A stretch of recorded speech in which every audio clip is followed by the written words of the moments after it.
Capítulo 1 de Los días del abandono, de Elena Ferrante. Un mediodía de abril, justo después de comer, mi marido me anunció que quería dejarme. Lo dijo mientras quitábamos la mesa. Los niños se peleaban como de costumbre en la habitación de al lado y el perro gruñía en sueños junto al radiador. Me dijo que estaba confuso, que estaba atravesando una mala época, que se sentía cansado, insatisfecho, quizá también ruin. Habló largo y tendido de nuestros 15 años de matrimonio, de nuestros hijos, y admitió que no tenía nada que reprocharnos, ni a ellos ni a mí.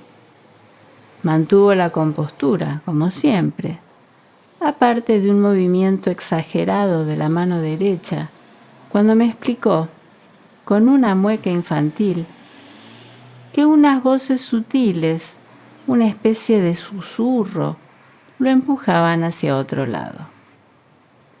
Luego asumió la culpa de todo lo que estaba pasando y se fue.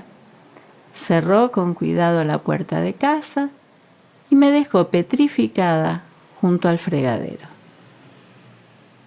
Pasé la noche reflexionando, desolada en el gran lecho conyugal. Por más que analizaba la última etapa de nuestra relación, no conseguía encontrar signos reales de crisis. Lo conocía bien. Sabía que era un hombre de sentimientos tranquilos. La casa y los ritos familiares eran indispensables para él. Hablábamos de todo. Seguíamos abrazándonos y besándonos. A veces era tan divertido que me hacía reír hasta que se me saltaban las lágrimas. Me parecía imposible que quisiera irse de verdad. Luego caí en la cuenta de que no había acogido ni una sola de las cosas que le importaban, que incluso había olvidado despedirse de los niños, y entonces tuve la certeza de que no se trataba de algo grave.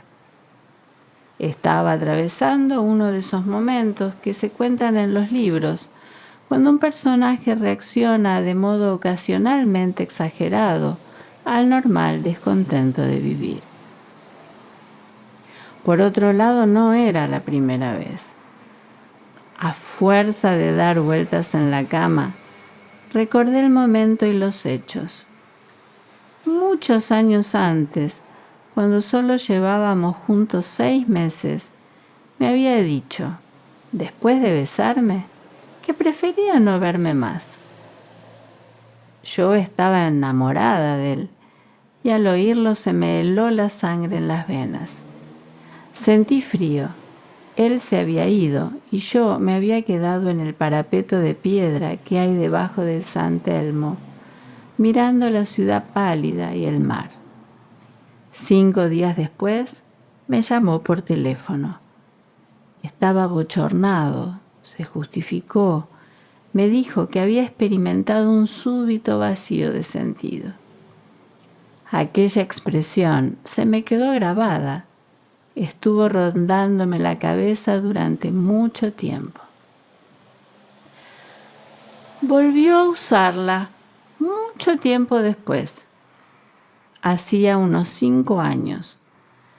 En aquella época nos veíamos a menudo con una compañera suya del Politécnico, Gina, una mujer inteligente y culta, de familia adinerada, que se había quedado viuda poco antes con una hija de 15 años.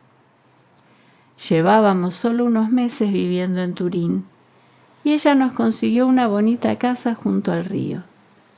La ciudad, a primera vista, no me gustó, me pareció de metal, pero pronto descubrí que desde el balcón de casa era hermoso contemplar el paso de las estaciones.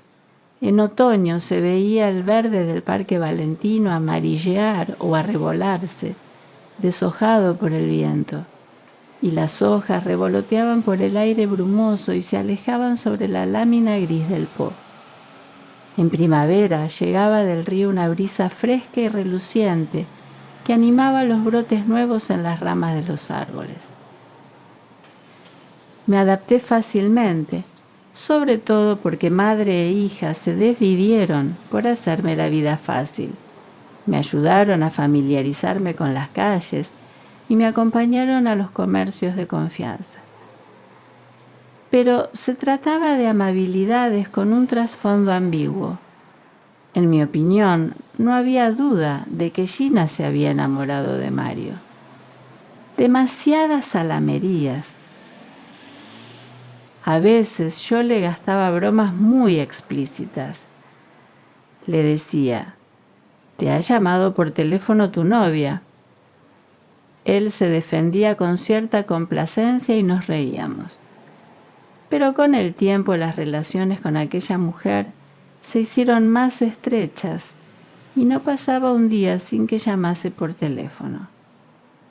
Unas veces le pedía que la acompañase a alguna parte, otras ponía como excusa a Carla, su hija, diciendo que no le salía un ejercicio de química. Otras buscaba un libro que ya no estaba a la venta. No obstante, Gina sabía corresponder con generosidad equilibrada. Aparecía siempre con regalitos para mí y para los niños. Me prestaba su coche. Nos dejaba a menudo las llaves de su casa, cerca de Cherasco, para que pasáramos en ella el fin de semana. Nosotros aceptábamos encantados. Se estaba bien allí, aunque siempre había que contar con la posibilidad de que madre e hija apareciesen de improviso, desbaratando nuestras costumbres familiares. Además, a un favor había que responder con otro favor, y las amabilidades terminaron por convertirse en una cadena que nos ataba. Poco a poco Mario fue asumiendo el papel de tutor de la hija. Habló con todos los profesores, haciendo las veces del padre muerto y, aunque estaba agobiado de trabajo, en cierto momento se sintió obligado a darle clases de química. ¿Qué podía hacer yo? Durante un tiempo intenté vigilar a la viuda. Cada vez me gustaba menos cómo cogía a mi marido del brazo o le susurraba al oído entre risas. Hasta que un día lo comprendí todo. Desde la puerta de la cocina vi a la pequeña Carla, que al despedirse de Mario en el pasillo tras una de aquellas clases, en lugar de besarlo en la mejilla, lo besaba en la boca. Comprendí de golpe que no era de la madre de quien tenía que preocuparme, sino de la hija. Quizás sin darse cuenta siquiera, aquella chica llevaba quién sabe cuánto tiempo evaluando el poder que su cuerpo ondulado y sus ojos inquietos ejercían sobre mi marido. Y él la miraba como se mira desde la sombra una pared blanca bañada por el sol. Estuvimos discutiéndolo, pero con calma.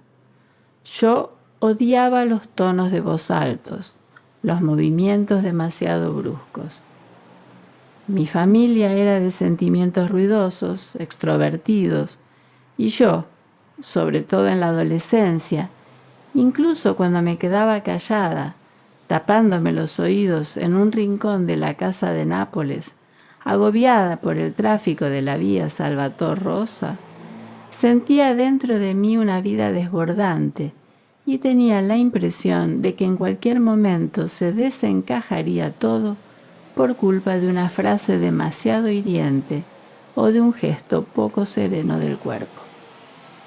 Por eso había aprendido a hablar poco y de forma meditada, a no tener nunca prisa, a no correr, siquiera para coger el autobús, a alargar lo más posible mis tiempos de reacción, llenándolos de miradas perplejas, de sonrisas inciertas. Más tarde, el trabajo me había proporcionado disciplina.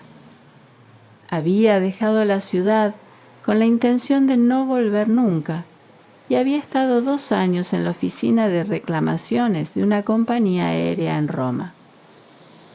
hasta que, después de la boda, me despedí y seguí a Mario por el mundo, allí donde su trabajo de ingeniero lo reclamaba. Lugares nuevos, vida nueva. Del mismo modo, para mantener bajo control la angustia de los cambios, me había acostumbrado definitivamente a esperar con paciencia que la emoción se diera y tomara por fin el camino de la voz serena, contenida en la garganta para no dar el espectáculo. Aquella autodisciplina resultó indispensable durante nuestra pequeña crisis conyugal. Pasamos largas noches de insomnio, enfrentándonos con serenidad y en voz baja para que los niños no nos oyeran, para evitar los ataques cargados de palabras que abriesen heridas incurables. Mario se expresaba con vaguedad, como un paciente que no sabe distinguir con precisión sus síntomas. En ningún momento conseguí que me dijera lo que sentía, lo que quería, lo que yo debía esperar. Unos días más tarde, volvió a casa después del trabajo con expresión de espanto. O quizá no era espanto de verdad, sino solo el reflejo del espanto que había leído en mi cara. El hecho es que abrió la boca para decirme algo y luego, en una fracción de segundo, decidió decirme otra cosa. Yo lo advertí tan claramente que casi me pareció ver cómo las palabras le cambiaban en la boca.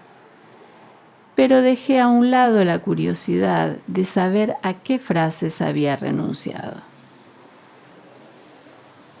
Me bastó con tomar buena nota de que aquella mala época había terminado. Se había tratado solo de un vértigo momentáneo. Un vacío de sentido, me explicó con un énfasis inusual, repitiendo la expresión que había usado años antes.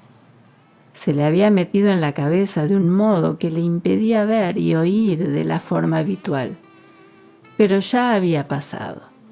Ya no sentía ninguna turbación.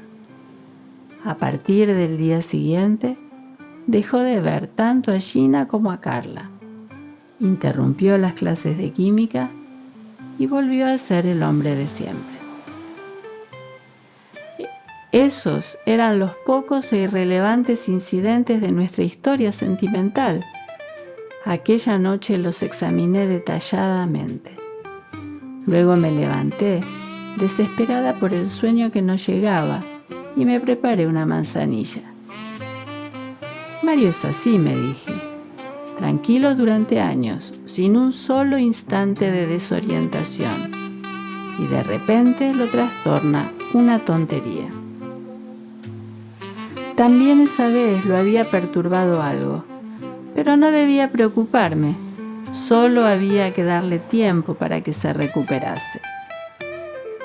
Permanecí levantada hasta muy tarde, delante de la ventana que daba a la oscuridad del parque, intentando mitigar el dolor de cabeza, apoyando la frente contra el frío cristal.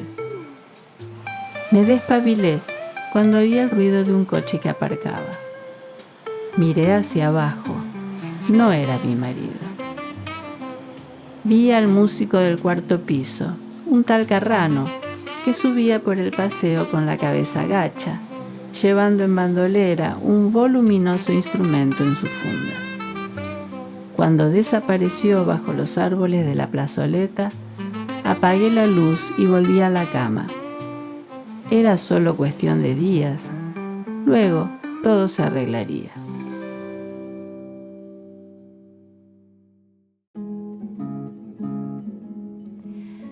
Elena Ferrante es el seudónimo de una escritora italiana de la cual hay muy poca información.